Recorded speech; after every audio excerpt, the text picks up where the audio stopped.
Nós estamos meditando no Evangelho de Jesus segundo Marcos, e hoje nós vamos introduzir o segundo capítulo de Marcos, e eu espero que você esteja aí na sua casa, de acordo com os devocionais que a gente tem compartilhado durante a semana, meditado junto com a gente. A gente tem disponibilizado um devocional para as famílias, e o nosso objetivo ali, eu tenho falado isso, é que nós tenhamos pelo menos uma vez por semana, coordenado pela igreja, um momento de adoração na nossa casa, um momento de ensino e um momento de reflexão. E por isso a gente tem feito um roteiro para que você faça isso na sua casa, e também nós queremos que você exercite e reflita naquilo que tem sido pregado aqui na igreja no domingo. E nós terminamos a semana passada o primeiro capítulo de Marcos, e como eu disse, hoje nós vamos introduzir o segundo capítulo, e eu intitulei o tema da mensagem, da nossa reflexão nessa noite, como Jesus perdoa pecados. Convido você a abrir sua Bíblia em Marcos capítulo 2.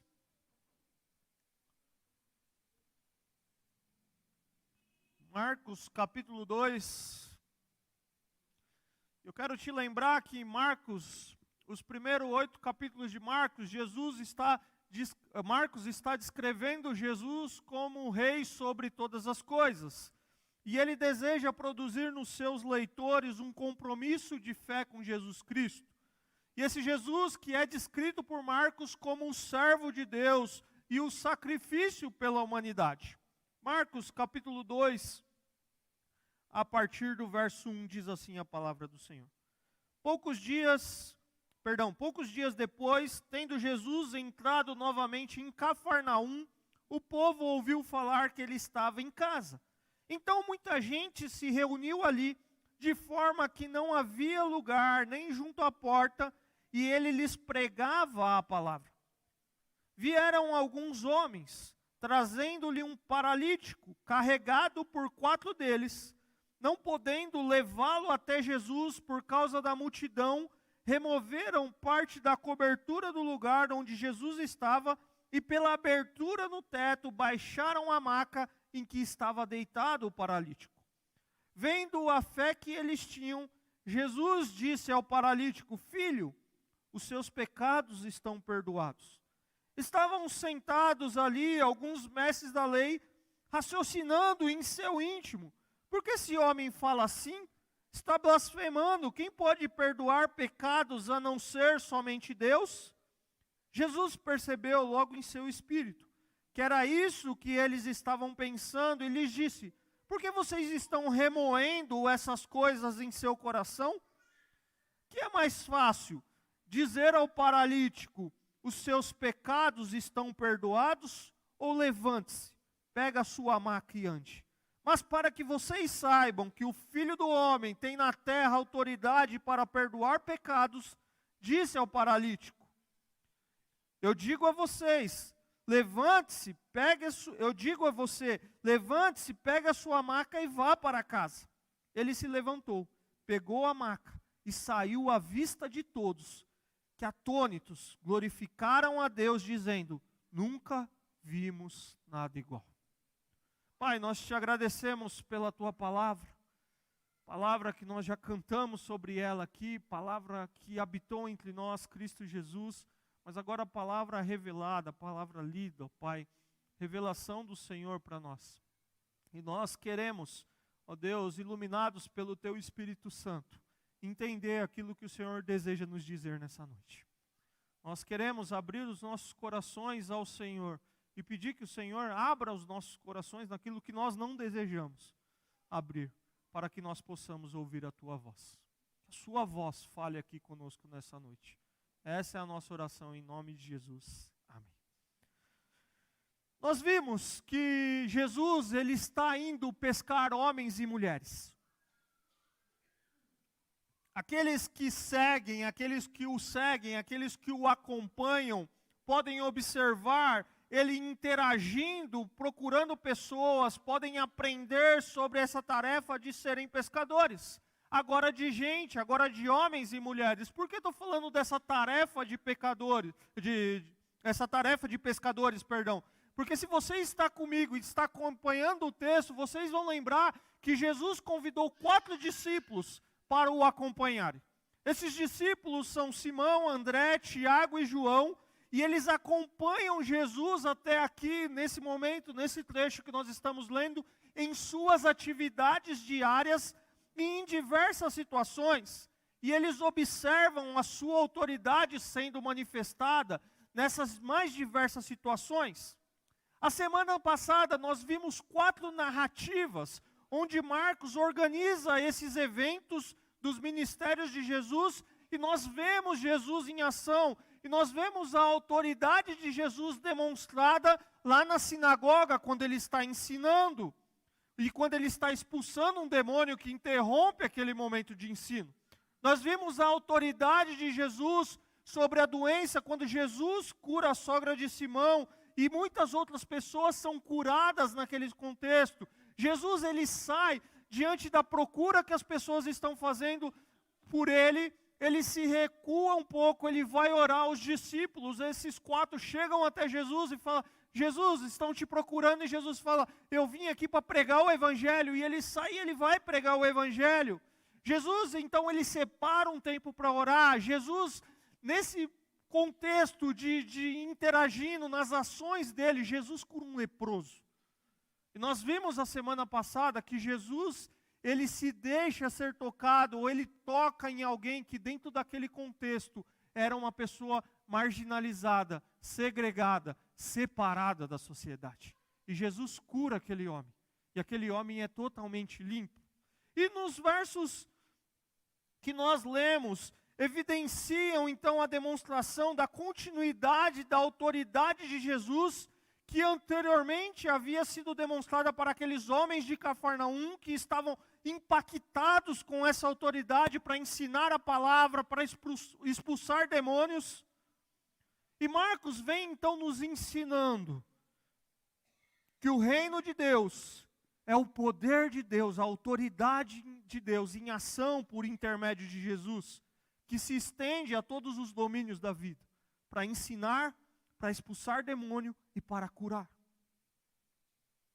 E agora nós vamos ver como esse Messias, como o Filho de Deus, tem autoridade para curar e para perdoar pecados. É isso que nós vamos ver no texto que nós lemos aqui, mas agora há uma reação diferente. Na sinagoga as pessoas ficaram maravilhadas. Agora, ao invés de admiração, nós vamos ver que Jesus, ele começa a sofrer rejeição por parte dos líderes judeus. Nós vamos ver isso no texto de hoje, nós vamos ver isso com mais ênfase na semana seguinte à Páscoa, quando isso começa a ficar muito latente e muito visível. A popularidade de Jesus, queridos, com as multidões, havia crescido. Mas a sua oposição, na mesma proporção, ou até maior, cresce de forma significativa. E de acordo com os verso 45 do capítulo 1 que nós falamos a semana passada, Jesus, ele atraía tantas pessoas que ele já não podia mais entrar publicamente nas cidades. E os líderes judeus começam a fazer comentários depreciativos sobre Jesus e perguntas desafiadoras a respeito do seu descaso intencional por causa da maneira que eles estavam lidando com a lei. E o texto que nós lemos hoje, Marcos 2, a partir do verso 1, nos diz que Jesus havia entrado novamente em Cafarnaum. Olha o que diz o texto: pouco dias depois, tendo Jesus entrado novamente em Cafarnaum. Ou seja, ele entrou novamente. Se ele entrou novamente, anteriormente ele já havia estado lá. E nós vimos isso no capítulo 1. E lá, quando ele esteve lá em Cafarnaum, nós vimos que ele havia ensinado na sinagoga, repito, onde muitos ficaram maravilhados. Ele havia expulsado um espírito imundo, o demônio de um homem. Ele curou a sogra de Pedro, ele curou muitos que sofriam de diversas doenças. E depois ele saiu dali. Ele pregou em outros lugares da região da Galileia. Ele cura um leproso, como nós vimos. E então depois ele retorna a Cafarnaum. Então ele chega a Cafarnaum esse é o contexto. Ele chega, mas ele já havia passado por lá. E o povo fica sabendo que Jesus chega e que Jesus está em casa. E essa casa descrita aqui não era a casa de Jesus, que ficava em Nazaré, a alguns quilômetros dali, mas era como podemos chamar, nós vamos entendendo isso ao longo dos evangelhos, a base do seu ministério naquele lugar, provavelmente a casa de Pedro. E uma multidão enche a casa de forma que não há lugar. E Jesus, ele pregava, ele ensinava a palavra. Eu já preguei esse texto aqui em outra ocasião, no ano passado, e nós já vimos que estudiosos dizem que uma estrutura de uma casa comum em Cafarnaum permitia abrigar aproximadamente 50 pessoas, bem apertadas. Então, obviamente, não era toda a cidade que estava ali. Algumas pessoas foram até a casa. Quem aqui já teve sua casa cheia de gente? Tem alguns que não vale, o irmão Hélio, o irmão Luiz, casa muito grande, assim, terreno muito grande, para encher muita gente. Mas assim, na sua casa menorzinha, no seu quintalzinho pequeno, quem já teve a casa cheia aqui? É muita gente. E às vezes você olha assim, você fica, como que eu transito aqui? Eu me lembro que a gente tinha um pequeno grupo num apartamento que nós morávamos em Jandira, e nós nos reuníamos ali, não lembro exatamente o dia da semana, mas era uma vez por semana, e como o nosso apartamento ficava cheio. A sala a gente tinha que arrastar o sofá ali, pôr as cadeiras, e as crianças ficavam no quarto da Lelê ali, na época a gente só tinha Lelê, e ficavam brincando em um apartamento cheio. E na hora que o nosso apartamento é de escada, e na hora que a gente ia descer a escada, tinha que falar, pessoal, maneira aí, porque o pequeno grupo terminava lá para suas 11 horas, aquele momento social, desce devagarinho, sem conversar muito, mas o apartamento cheio. E aqui, Jesus está lá. Esse Jesus que havia curado pessoas, esse Jesus que estava gerando expectativa na multidão, e a casa está cheia. As pessoas queriam ouvir os ensinamentos, ver algum milagre da parte de Jesus. E o texto diz para nós, então, que entra em cena aqui 4 homens. 4 homens que estão carregando o seu amigo, que não podia entrar na casa, porque ele dependia da boa vontade de pessoas para ajudá-lo, e além do fato da casa estar cheia, aquela multidão, mesmo que involuntariamente, impedia aqueles homens de trazerem o seu amigo paralítico até Jesus.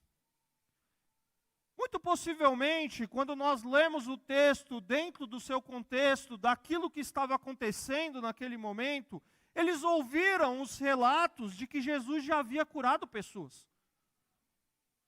Jesus havia curado, e o texto diz isso para nós, pessoas que sofriam de diversas enfermidades em Cafarnaum, e sabendo disso, eles então não desistiram de levar o paralítico até Jesus. Mas eles são impedidos de chegar até Jesus. A casa está cheia, e o texto nos diz que aqueles homens, o amigo daqueles que estavam impedidos, estava numa maca. Eles removeram parte da cobertura do lugar onde Jesus estava.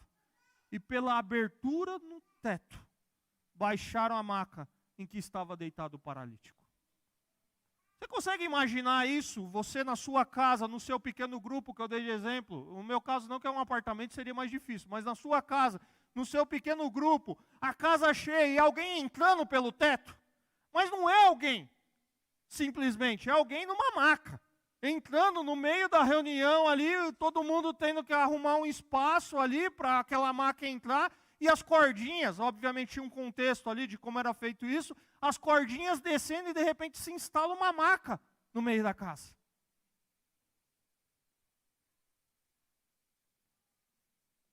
Eu fico imaginando a situação daquela galera vendo o forro cair, a poeira cair e a maca baixando ali. E a gente fica se pensando, como é possível os camaradas fazerem isso? Alguns estudiosos dizem que as casas em Cafarnaum normalmente tinham uma escada externa. E por isso eles poderiam facilmente subir ao telhado. Obviamente que não deve ter sido uma tarefa fácil, porque eles não subiram individualmente, eles subiram carregando uma maca. Eles estavam levando um paralítico deitado em uma maca. E o teto daquela casa, também dentro daquele contexto, era firme o suficiente para que se pudesse andar sobre ele. Mas normalmente eram uns galhos colocados sobre as vigas, cobertos com barro, e era possível fazer uma abertura no telhado, mesmo que isso fizesse, o que provavelmente deve ter feito, uma sujeira terrível naquele local. E aqueles amigos descem, aquele homem de maca, exatamente na frente de Jesus. Você consegue imaginar esse contexto comigo? E eu quero fazer uma pausa aqui, porque eu quero extrair uma primeira aplicação desse texto para nós. E a primeira aplicação que eu gostaria de fazer para nós desse texto é a importância de possuir boas amizades. Queridos, o camarada está na maca, impossibilitado, a casa está cheia, mas ele tem amigos que estão levando ele para quem? Para Jesus. Que Jesus? O Jesus que curava. Era aquilo que estava percorrendo pela cidade. Nós precisamos ter e nós precisamos ser bons amigos. Veja que aqueles homens motivados por compaixão e fé levaram aquele amigo paralítico diante daquele que poderia o curar. A gente vive numa sociedade, nós já falamos isso aqui em outro contexto, muito autocentrada, muito individualista. Alguém já disse que o DNA do pecado é o egoísmo. Pecado é desejar tudo do meu jeito, como eu quero, no meu tempo, na minha maneira egoísta. E por conta do pecado, queridos, desse mundo caído, os nossos relacionamentos se tornaram difíceis, imperfeitos, desde a entrada do pecado no mundo. Causa confusão, causa frustração. Mas Deus nos colocou e nos cercou de outras pessoas. E também colocou você na vida dessas pessoas. Apesar de sermos falhos e muitas vezes nossos relacionamentos serem falhos, nós fomos criados como seres sociais. A comunhão de um com o outro é um aspecto essencial da vida humana. Nós fomos salvos, por exemplo, para viver em comunidade. Deus nos salvou para uma vida cristã comunitária. Então, na minha caminhada de vida, eu preciso ter bons amigos. E eu preciso ser um bom amigo. Eu preciso desenvolver boas amizades. Inclusive nessa comunidade chamada igreja. Mas eu também preciso ser um bom amigo para aqueles que fazem parte dessa comunidade, que eu preciso estar perto, falar de Jesus, do que Ele tem feito na minha vida, aproximar essas pessoas de Jesus. Porque afinal, foi assim que muitas vezes nós chegamos aqui. Alguém falou do Evangelho para nós, alguém nos fez um convite de vir à igreja. Eu tenho um trio, era uma dupla, virou um trio. São 3 amigos da faculdade, que eu fiz em 2003, quando eu tinha 21 anos de idade.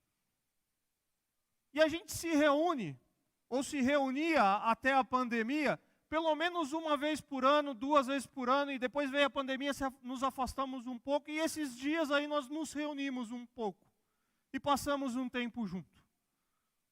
E como é bom, queridos, a gente relembrar de alguns momentos que nós vivemos ali, lembrar de 21 anos depois, quando eu conheci aqueles camaradas, eu nem namorava com a Daísa.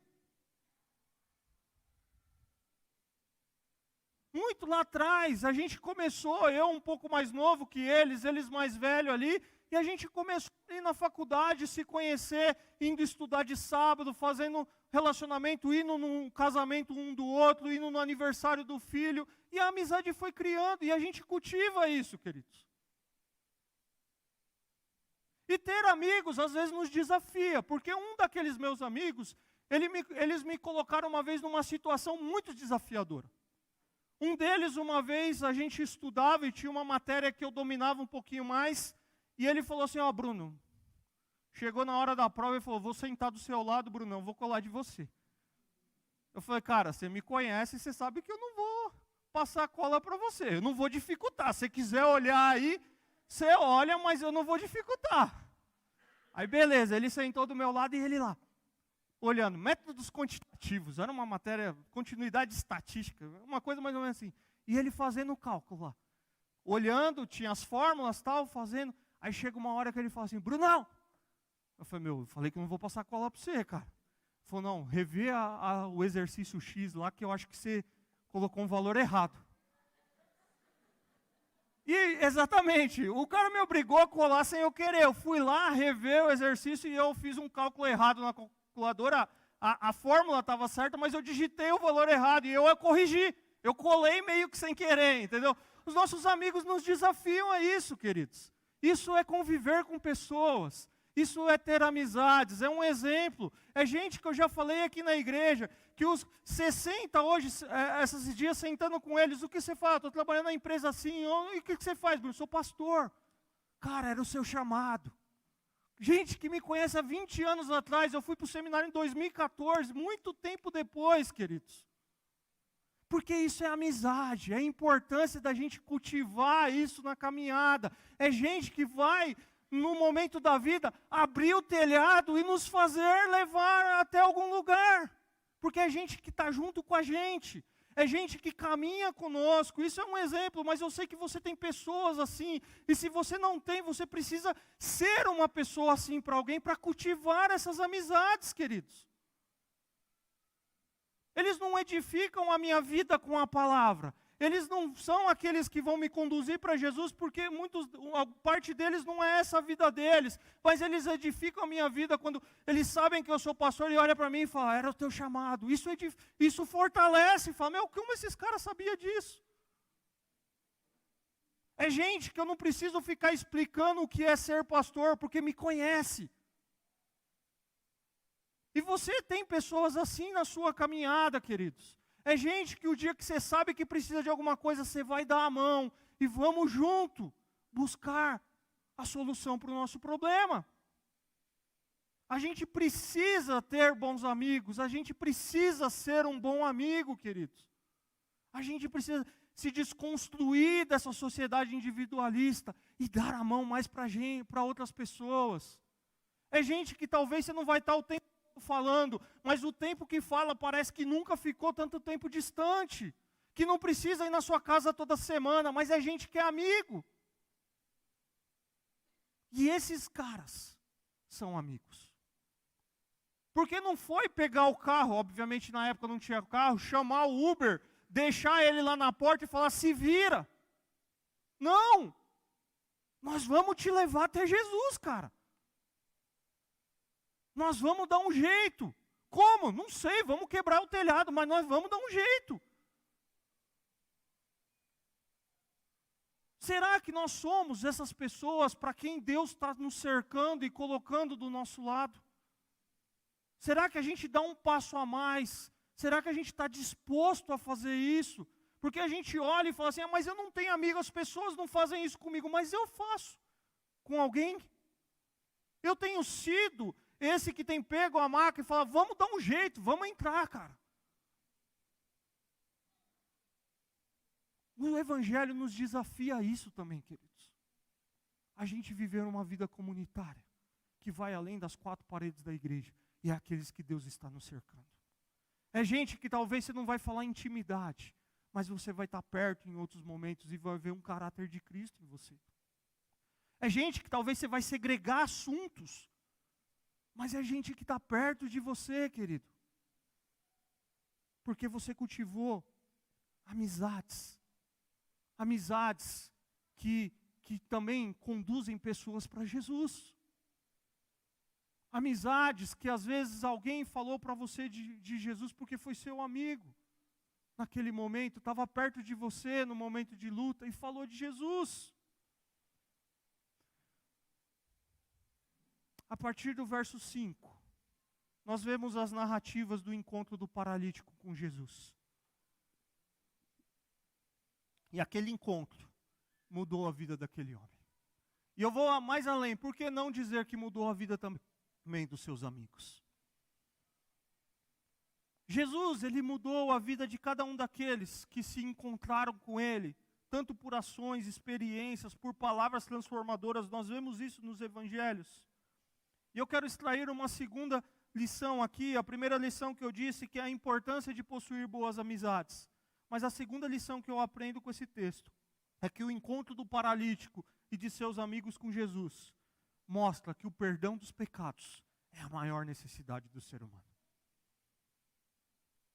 Olha o que o texto diz, verso 5. Vendo a fé que eles tinham, Jesus disse ao paralítico: filho, os seus pecados estão perdoados. Aqueles homens, queridos, chegaram com Jesus com uma expectativa. A expectativa que eles tinham não era de ouvir de Jesus: os seus pecados estão perdoados. A expectativa deles era de cura. Eles tinham fé que Jesus podia curar aquele homem. E Jesus, vendo a fé deles, declarou: filho, os seus pecados estão perdoados. Eu fico tentando imaginar, se é que é possível, o que passou na cabeça daquele homem enfermo, dos seus amigos e dos outros que estavam na casa.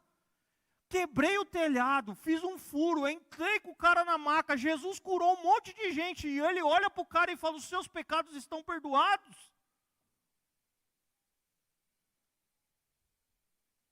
Porque eles sabiam que lá em Cafarnaum, ele já havia ensinado de uma forma maravilhosa, ele já havia expulsado demônios, ele já havia curado doentes, e a expectativa deles, penso eu, era de cura. Jesus vai curar nosso amigo, vamos ajudar nosso amigo. Eu imagino eles empolgados, pensando no amigo voltar a andar. Mas Jesus, diante daquele homem, opta por dizer: os seus pecados estão perdoados. E nada diz, ou nada faz, sobre a condição daquele homem. Isso era uma resposta estranha ao que era o desejo, o pedido de cura para um homem. Mas mesmo que isso possa parecer estranho em um primeiro momento, Jesus, ele deu para aquele homem o que ele mais precisava: o perdão dos pecados. Jesus deu para aquele homem um novo coração. Jesus colocou o seu Espírito Santo naquele homem. Alguém já disse que pior que viver como um paralítico nesse mundo é viver longe da presença de Deus. Jesus, ele não é superficial. Ele trata a raiz do problema, ele atende a necessidade mais profunda do coração do homem, que é o perdão. Jesus, ele chama a atenção para a maior necessidade do paralítico. Ele precisa ser restaurado na sua comunhão com Deus. Queridos, esse é o grande problema do homem: o pecado. O Deus que criou todas as coisas, que coloca o homem e a mulher no jardim do Éden, com o mandamento que não comam do fruto proibido. O livro de Gênesis descreve como eles desobedecem Deus, caem do estado de inocência e pureza que foram criados. Como o pecado de Adão e Eva traz consequências terríveis para eles, para a sua descendência. A comunhão foi quebrada. Os seres humanos estão agora separados de Deus. A natureza do homem agora está corrompida. O homem não tem mais poder contra o pecado. Paulo vai dizer: todos pecaram. E pecado não é somente a mentira que você falou agora há pouco, ou eu falei. Pecado não é só o tanto que nós comemos no almoço, que exageramos um pouco, chega a ser um pecado de gula. Não é isso somente. Pecado é a condição natural do nosso coração sem Cristo Jesus.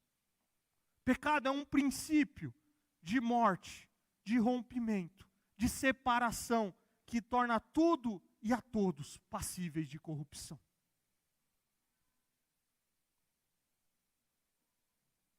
A humanidade tem um problema duplo em consequência do pecado, em consequência da queda. Com a queda, com o pecado, a natureza humana ficou corrompida. Ela adquiriu uma propensão natural para a maldade, uma corrupção básica da natureza humana, que faz com que o nosso caráter moral seja manchado pelo pecado. A nossa culpa que nos torna passível de punição por não termos cumprido as expectativas de Deus. Desobedecemos em Adão e temos desobedecido todos os dias na nossa vida. A rebelião não ficou restrita a Adão e Eva. Ela abrange toda a humanidade. Paulo vai dizer em Romanos 3:23, pois todos pecaram, estão destituídos, estão afastados, carecem da glória de Deus. Essa rebelião, queridos, é a quebra de um relacionamento. É a rejeição do próprio Deus, do governo de Deus, do cuidado de Deus, da autoridade de Deus. É a rebelião da criatura contra o seu Criador. Um teólogo chamado Erickson, ele afirma que ao pecar, nós colocamos-nos do lado oposto de Deus, de tornarmos-nos de fato seu inimigo. Deus olha o pecado com desfavor. O pecado, queridos, causa ira, indignação, desprazer. O pecado, queridos, desfigura, desorganiza, deforma, corrompe a boa criação de Deus. A harmonia entre as pessoas é quebrada. As famílias se tornam incapazes de conviver em qualquer tipo de união duradoura e pacífica. Os conflitos passam a existir na realidade humana. As coisas se tornam mais valiosas do que as pessoas. Por conta do pecado existe falsidade, existe inimizade, existe guerra, existe assassinato, existe ódio e tantas outras coisas que nós poderíamos descrever. E a Bíblia diz para nós que todos os homens pecaram e precisam da glória de Deus. Nós não chegamos até Jesus, queridos, porque a gente vem para a igreja de domingo, por meio da boa obra que a gente faz. Nós chegamos à fé em Cristo Jesus por meio da sua graça, pelo meio do seu favor imerecido, que entregou Cristo Jesus para morrer na cruz do Calvário pelos nossos pecados. O que nós precisamos, queridos, é apenas nos achegarmos a Deus com fé, de mãos vazias, e dizer: eu preciso do Senhor. Eu preciso que o Senhor me dê um novo coração. Eu preciso que o Senhor transforme a minha vida. O único motivo pelo qual nós somos salvos, somos declarados justos, é porque nós nos arrependemos e depositamos a nossa fé em Cristo Jesus.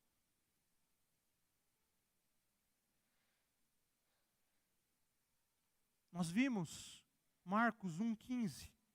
O tempo é chegado, dizia ele. O reino de Deus está próximo. Arrependam-se e creiam nas boas novas. Porque é no pecado, queridos, é na queda que nós vemos a evidência da maior necessidade do homem, que é o Evangelho, que é a boa notícia, que é a salvação em Cristo Jesus. A salvação, o perdão dos pecados de Deus em Cristo Jesus, religa o nosso relacionamento com Deus. A base da nossa justificação, de nos tornarmos livres de culpa, é o derramamento do sangue de Cristo Jesus na cruz do Calvário, e não os nossos merecimentos. O meio pelo qual Jesus nos justifica, Deus nos justifica, é a fé em Cristo Jesus.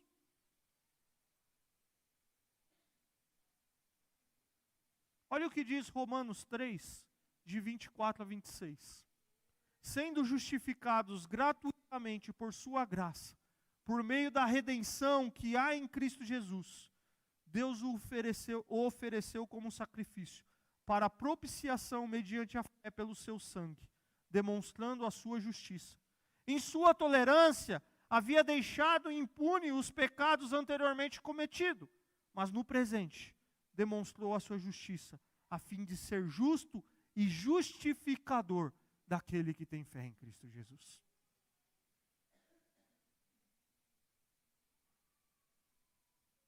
O paralítico e os seus amigos pensavam que o maior problema daquele homem era ser paralítico. Mas diante de Jesus, descobriram que o maior problema daquele homem era não ter o perdão dos pecados. Queridos, talvez você chegou aqui nessa noite com uma lista de pedidos para Deus. Ou talvez chegou aqui cheio de problemas, financeiro, angústia, enfermidade, conjugal, relacionamentos pais e filhos, vícios. Talvez na sua caminhada você reduziu o evangelho a um convite por um casamento melhor, um relacionamento melhor com os seus filhos, maior sucesso no seu trabalho. E a graça de Deus, de fato, age e nos abençoa em todas essas coisas. E é óbvio que todas essas coisas muitas vezes nos tiram o sono, são questões importantes, mas é tudo transitório, queridos. E não é mais importante e glorioso do que ouvir: filho, os seus pecados estão perdoados. A igreja é formada daqueles que ouviram: filho, os seus pecados estão perdoados. E agora, inconformados com os seus pecados, vivem em relacionamento para adorar a Deus, para edificação mútua e para testemunho do Evangelho de Cristo Jesus. A maior necessidade do coração de um homem e de uma mulher é relacionamento com Deus.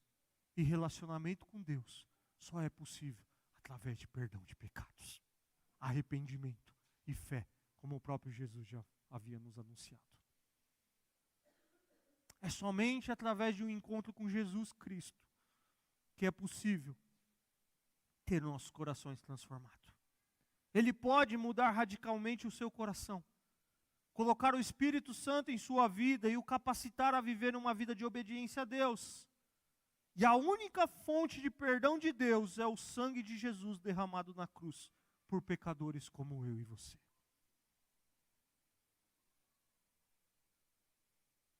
Jesus, ele pode mudar a nossa história de vida. Ele pode colocar na sua história de vida a história dele. Para isso nós precisamos crer em sua palavra e crer nele como Senhor e Salvador. A minha pergunta é: você já entregou seu coração a Cristo Jesus? Você um dia ouviu no seu coração uma convicção tamanha dizendo: filho, seus pecados estão perdoados? Eu conheço a sua história de vida. Eu sei o seu caminhar. Mas eu sei que você tem se arrependido, que você tem me buscado. E Ele tem dito para você: se você tem entendido isso, os seus pecados estão perdoados.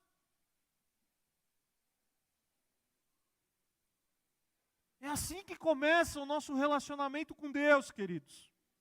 A gente pode até vir, porque aqui é um lugar que a gente vai buscar ajuda, vai buscar um aconselhamento, e isso faz parte. Eu não estou fazendo uma crítica a isso, porque isso faz parte do nosso processo de vida. Mas tem um momento que a gente precisa se render a Cristo Jesus e ouvir de Jesus: os seus pecados estão perdoados. Há uma terceira lição que eu gostaria de destacar nesse texto. O encontro com Jesus revela que Ele nos conhece. E o encontro com Jesus, eu já falei isso aqui em outro tópico, em outra mensagem, é sempre algo transformador. Estava sentado ali, o texto nos diz, alguns mestres da lei, raciocinando em seu íntimo: por que esse homem fala assim? Está blasfemando, quem pode perdoar pecados a não ser somente Deus? E Jesus percebeu logo em seu espírito que era isso que eles estavam pensando, e lhes disse: por que vocês estão remoendo essas coisas em seu coração? O que é mais fácil dizer ao paralítico: os seus pecados estão perdoados? Ou levante-se, pegue a sua maca e ande. Mas para que vocês saibam que o Filho do Homem tem na terra autoridade para perdoar pecados, eu disse isso ao paralítico. Entra em cena aqui, nesses versos, os religiosos dos dias de Jesus, aqueles que conheciam a lei, a palavra de Deus, mas que não se relacionavam com o Deus da lei, com o Deus da palavra. Eles pensam: por que esse homem fala assim? Eles estão meio que pensando: quem esse homem pensa que é? Por que esse camarada fala dessa forma? E Jesus, sendo Deus, de uma forma sobrenatural, ele percebe o que eles estão pensando. E ele diz: o que é mais fácil eu dizer para esse cara? Os seus pecados estão perdoados? Ou levanta, pega a sua maca e anda.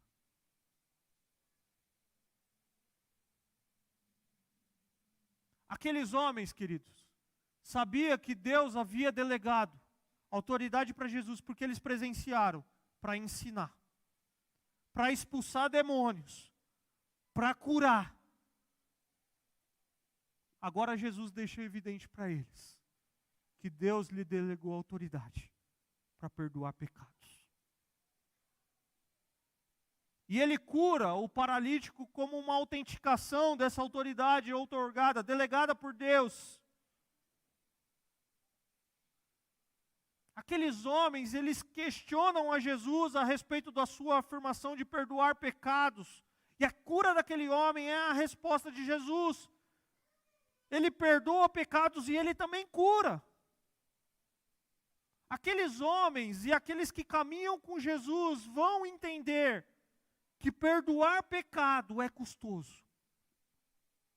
Não para nós, mas para aquele que morreu pelo perdão dos nossos pecados. Porque exige esvaziar-se de si mesmo, vindo a ser servo, tornando-se semelhante aos homens, ser morto em uma cruz, levando a culpa de pecadores, para que agora nós pudéssemos ser absorvidos da nossa culpa.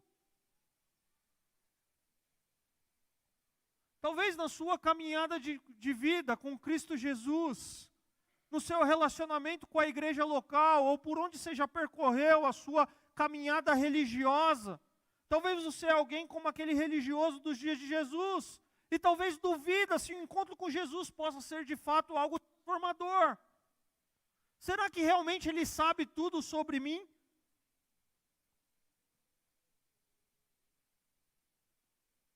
Queridos, ter um relacionamento com Deus é se relacionar com alguém para quem não há segredos, não tem máscaras, não tem falsidade, alguém que eu não preciso impressionar.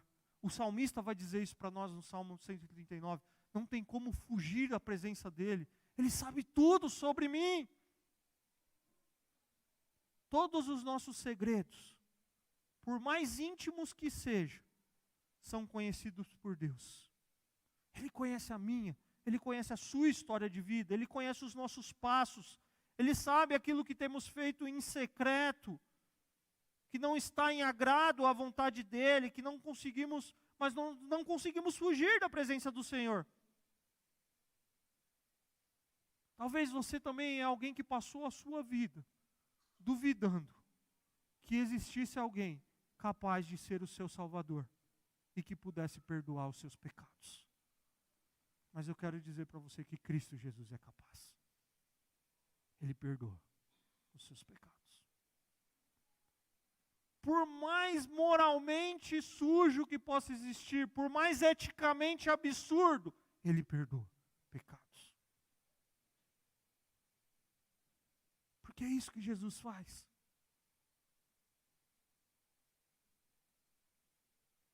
Jesus é alguém que morreu na cruz por mim e por você, que ressuscitou e que através dele nós podemos experimentar a aceitação e o amor de Deus. E todo naquela casa, queridos, apertada, agora mais apertada porque a maca estava lá no meio deles, mais 4 camaradinhas que entrou na maca, segurando a maca lá com eles. Não sei como eles fizeram, né? Se eles desceram junto, eu não fiz esse estudo. Se eles entraram pela porta da frente, mas enfim, estou brincando. Mas estão lá agora. E todos naquela casa tiveram a oportunidade de ver o milagre de Deus na vida daquele homem. Aquele homem, ele tem a sua saúde restaurada. E ele volta ao convívio da sua família. Ele tem a sua comunhão com Deus restaurada. E o texto, mais uma vez, nos diz, queridos, as pessoas olhando aquilo ficaram admiradas e louvaram a Deus dizendo, nunca vimos nada igual. Eu tento imaginar 50 pessoas aproximadamente, uma casa lotada daquela época, olhando e presenciando aquilo tão de perto, aplaudindo, chorando, dando glória a Deus, cantando, sei lá como era a expressão deles por aquele momento, mas eles tinham um sentimento no coração deles: nunca vimos nada igual.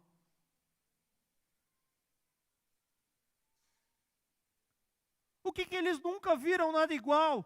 Eles já viram Jesus curar. Eles já viram a autoridade de Jesus para expulsar demônios. Eles já viram o ensino de Jesus, mas eles nunca viram nada igual. Um homem sendo absolvido, sendo perdoado da sua culpa. Isso é uma das mais belezas do Evangelho, queridos. E é isso que eles presenciam naquele momento. Porque um encontro com Jesus é algo transformador. E nós podemos nos encontrar com Ele. Obviamente não mais presencial ali como o paralítico tendo que cortar o teto da igreja para entrar porque a igreja está cheia. Não, hoje tem lugar, hoje daria para entrar. Não precisa mais disso. Mas nós podemos nos encontrar com Ele orando, lendo a Bíblia, através do agir dEle em nossas vidas, na igreja, na comunhão. Através da palavra de Deus. Nós podemos conhecer Jesus. Nós podemos interagir, nos relacionarmos com Deus vivo. Ela nos proporciona encontro com Deus. É nas Escrituras que nós podemos saber, através desse testemunho lindo, de que Jesus tem poder para perdoar pecados e dizer a um paralítico: levanta e anda. E esse é o mesmo Jesus que deseja ser Senhor e Salvador nas nossas vidas, que pode restaurar a sua vida, o seu relacionamento com Ele, a sua saúde, o seu casamento, as suas finanças, os seus sonhos mais íntimos. Mas nada disso é mais importante e glorioso do que ouvir Ele dizer a um pecador como nós, como o paralítico, como eu e você, como os amigos deles: os seus pecados estão perdoados. É quando nós olhamos para a palavra de Deus, que nós cantamos aqui, sua palavra, vida abundante. Quando nós olhamos, nós lemos, nós examinamos e somos examinados pela palavra de Deus, nós vemos exposta a nossa verdadeira condição diante de Deus. E é ela que nos proporciona encontros fantásticos com Deus. E que nos permite ouvir a voz dEle, dizer: os seus pecados estão perdoados. Eu quero caminhar para a conclusão, destacando as 3 lições que nós aprendemos desse encontro do paralítico e seus amigos com Jesus. Primeiro dela, repito, é a importância de boas amizades. Você é bom amigo para alguém? Você tem sido um bom amigo para alguém?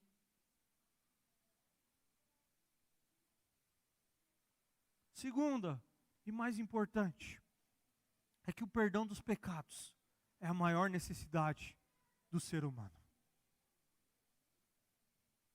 E terceira e última, é que o encontro com Jesus revela que Ele nos conhece e é algo transformador. Você teve já um encontro com Cristo Jesus? Você já se rendeu a esse Evangelho? Você tem tido encontros reais com Cristo Jesus na sua palavra, onde você consegue lançar suas dores, as suas dúvidas, o seu medo, as suas imperfeições, as suas limitações, as suas angústias, as suas falhas e os seus pecados? Porque a caminhada do cristão é assim, queridos. Porque nós chegamos a Ele com a nossa lista de pedidos.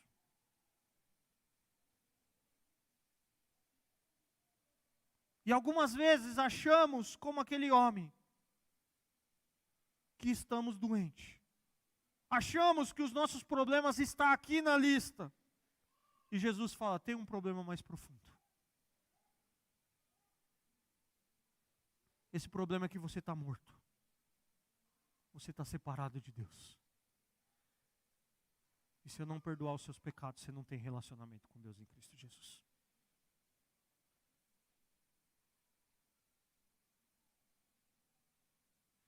Nós precisamos, queridos, pedir perdão pelos nossos pecados. Nós precisamos pedir para que o Senhor transforme o nosso caráter. Mas o encontro com Ele não é um encontro somente de ouvir os seus pecados estão perdoados, mas é um convite para uma vida de relacionamento com Ele. Um relacionamento de amizade. Um relacionamento de amor. Todos nós precisamos de encontros com o Senhor. Encontros que mudam a nossa vida. Encontros que nos restauram. Eu quero orar com você nessa noite.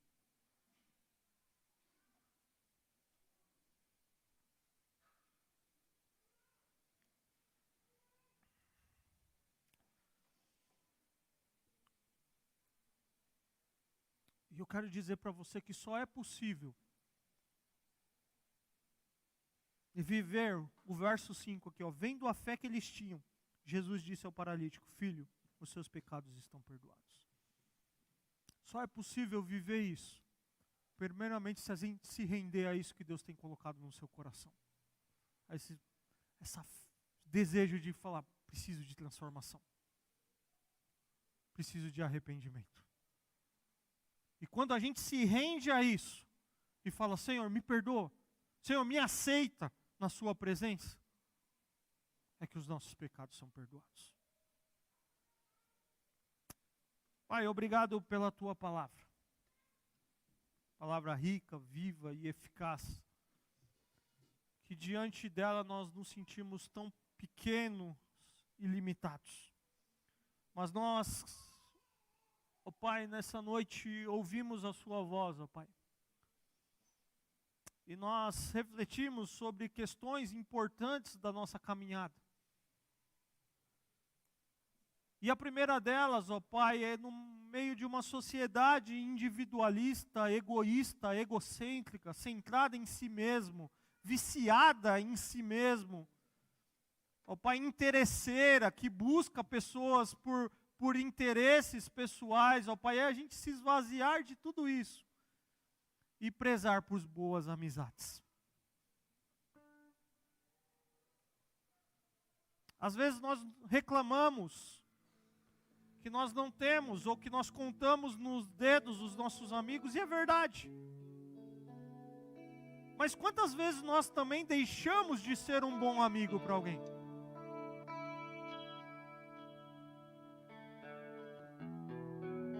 E ser um bom amigo para alguém não significa, dentro dos exemplos que demos aqui, passar cola na faculdade.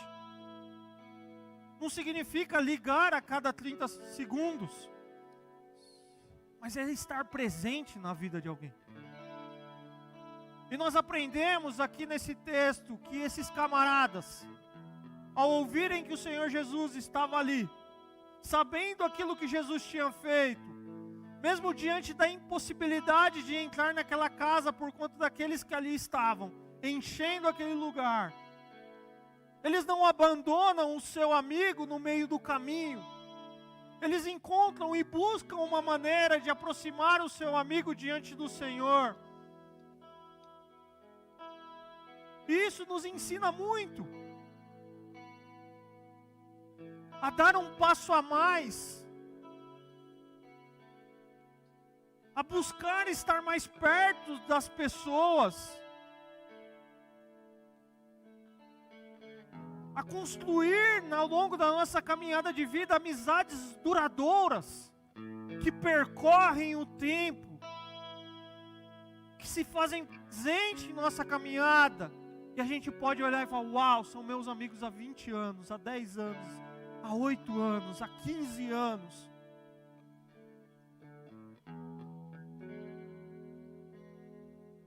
Mas aquela amizade também ela não é egoísta. Aquela amizade desfruta daquele momento de ver o Senhor Jesus entre eles. E aquele homem e os seus amigos presenciam o Senhor Jesus dizendo para aquele camarada: os seus pecados estão perdoados.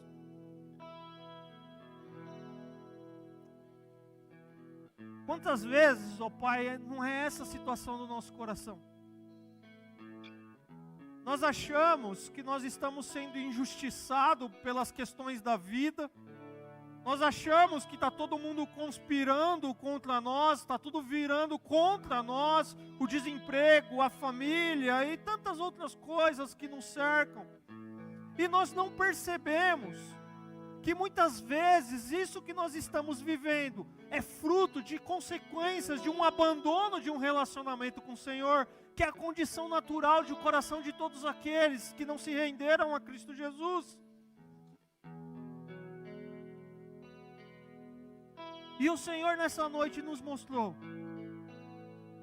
aquilo que a Tua palavra de uma forma magnífica vem mostrando para nós, como nós já falamos aqui em uma das mensagens. O Evangelho que vem desde lá de Gênesis. O Deus que entra na história do homem, no tempo do homem, marca o seu tempo no tempo do homem.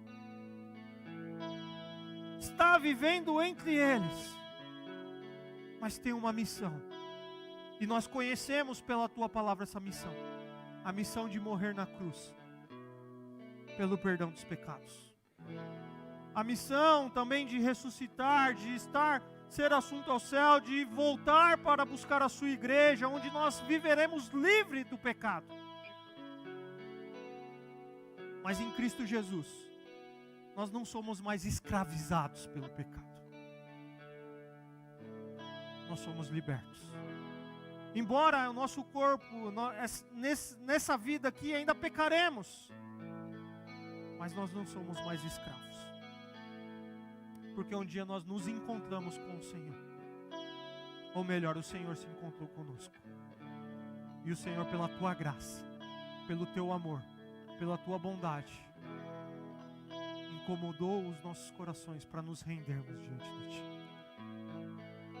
E agora nós temos vida em Cristo Jesus. E é isso que o Senhor está nos oferecendo nessa noite. Porque perdão de pecados não é somente não ter remorso, mas é ter vida, é estar livre para servir Cristo Jesus. Esse é o desejo do nosso coração. Essa é a nossa oração nessa noite, em nome de Jesus. Amém. A vida se manifestou